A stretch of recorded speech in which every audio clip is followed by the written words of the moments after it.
Programme میں ایک بار پھر خوش آمدید ناظرین. شازیہ مری صاحبہ کی گفتگو آپ نے سنی. اس وقت جو پاکستان تحریک انصاف کے معاملات ہیں، جو خان صاحب کے حوالے سے سوشل میڈیا پر کچھ پوسٹس تھیں اس حوالے سے، اور باقی پی ٹی آئی کی اسٹریٹجی کے حوالے سے ہم بات کرتے ہیں. سینیٹر علی ظفر صاحب ہمارے ساتھ موجود ہیں.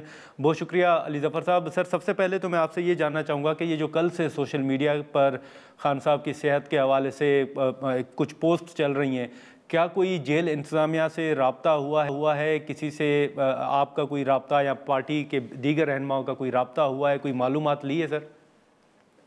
دیکھیں، اللہ کا شکر ہے کہ جو خبر ہے وہ تو بے بنیاد ہے، لیکن اس خبر کے بعد اور بھی ضروری ہے کہ حکومت جو ہے بالکل ہمیں فوراً ملاقات کا موقع دیں، تاکہ ہم خود جا کے دیکھ سکیں، مل سکیں، بات کر سکیں، اور پھر اس کے بعد جو تشویش ہے ہمیں اس وقت ہو رہی، اس کو ہم پھر باہر آ کے بتا سکیں کہ سب کچھ ٹھیک ہے.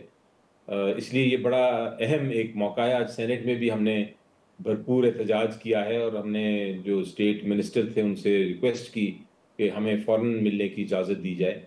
وہ جواب تو نہیں دے سکے وہ، لیکن ہم پروٹیسٹ اپنی جاری رکھیں گے، اور ہم سمجھتے ہیں کہ اس وقت بہت ضروری ہے کہ خان صاحب سے ملاقات کرائی جائے.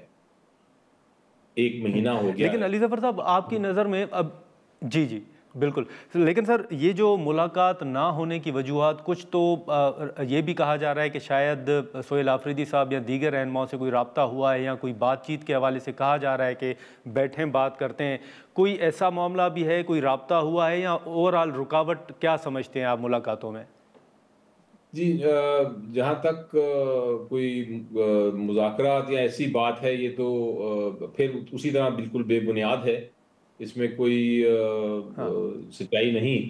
لیکن کیا وجہ ہے، کیوں نہیں ملنے دیا جا رہا؟ وہ صرف اس لیے ہے کہ خان صاحب کو آئسولیشن میں رکھا جا رہا ہے، اور ان کو ٹارچر کیا جا رہا ہے کہ وہ کسی سے مل نہ سکیں. اور اس چیز کی اس خیال کا اظہار خان صاحب نے پہلے ہی کر دیا تھا 1 مہینہ پہلے، کہ مجھے اب سالٹری کنفائنمنٹ میں رکھیں گے. اور یہ یقینی طور پہ ایک انسانی حقوق کے بھی خلاف ہے، جیل مینیول کے بھی خلاف ہے، ہائی کورٹ کے جو آرڈرز ہیں ان کے بھی خلاف ورزی ہے.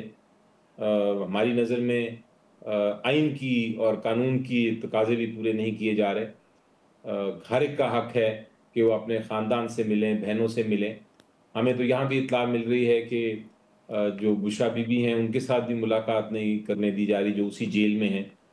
تو بالکل آئسولیشن میں رکھا جا رہا ہے، بالکل تنہائی میں رکھا جا رہا ہے. اور اس قسم کی اچھا قید جو ہے وہ کسی طرح کسی بھی قانون کے تحت جائز نہیں. ٹھیک ہے. لیکن علی ظفر صاحب، آپ نے انسانی حقوق کی خلاف ورزی کا ذکر کیا، تو آج ہی جی ایس پی پلس کے حوالے سے ایک اہم ملاقات بھی ہوئی ہے ای یو کے وفد کی وزیر انسانی حقوق کے ساتھ، اور انہوں نے بھی کہا ہے کہ مسائل جو ہیں انسانی حقوق کے حوالے سے ان کی ای یو کے وفد نے نشاندہی بھی کی ہے. ماضی کی طرح پی ٹی آئی کوئی ارادہ رکھتی ہے کہ رابطہ کیا جائے ای یو سے یا دیگر جو بین الاقوامی تنظیمیں ہیں؟ جی بالکل، ہم تو 100% 100% اس کے اوپر عمل درآمد کر رہے ہیں. اور ہمارا صرف یہی ایک مطالبہ ہے بین الاقوامی جو ہیومن رائٹ آرگنائزیشنز ہیں، کہ آپ ہمارا آئین کو دیکھیں، قانون کے تقاضوں کو دیکھیں، اور پھر آپ اس کے اوپر کامنٹ ضرور کریں اور اپنا اظہار کریں، اظہار رائے کریں ان کے اوپر. کیونکہ یہ شاید ہمارے کہنے سے زیادہ جو بین الاقوامی آرگنائزیشنز ہیں ان کا کہنا زیادہ مانتے ہیں. اچھا، لیکن سر آپ ایوان بالا کے رکن ہیں. ابھی آپ کے علم میں ہے کہ 27ویں آئینی ترمیم کے بعد پارلیمنٹ کے اندر 28ویں ترمیم کے حوالے سے بھی گفتگو جو ہے وہ چل رہی ہے. مختلف رہنما، مختلف وزراء بات بھی کر رہے ہیں. آپ کے پاس سر کوئی انفارمیشن ہے کہ کیا حکومت کرنا چاہتی ہے؟ پارلیمنٹ کی مدت کے حوالے سے بھی یہ چمگوئیاں ہیں کہ 2 سال توسیع کی جائے. ایسا کوئی ماحول آپ دیکھ رہے ہیں؟ جی بالکل، یہ ہوا ہے اور باتیں ہو رہی ہیں، اور سینٹ کے کوریڈورز میں بھی اور نیشنل اسمبلی کے کوریڈورز میں بھی یہ بات کافی لگ رہی ہے جس طرح کی ہونے جا رہی ہے کہ 28ویں ترمیم آ رہی ہے. اس میں شاید صوبوں کی بات بھی کی جا رہی ہے، ریفرینڈم کی بات بھی کی جا رہی ہے. یہ ساری ہوائیں ہیں. اور اگر آپ 26ویں ترمیم کا تاریخ کو دیکھیں اور 27ویں ترمیم کی تاریخ کو دیکھیں تو یہ ہوائیں جو تھیں اس وقت بھی گردش کر رہی تھیں اور وہ واقعی درست ثابت ہوئیں. تو لگتا یہی ہے کہ کوئی کسی قسم کی 28ویں ترمیم لانے کی ایک خواہش ہے یا کوشش ہے.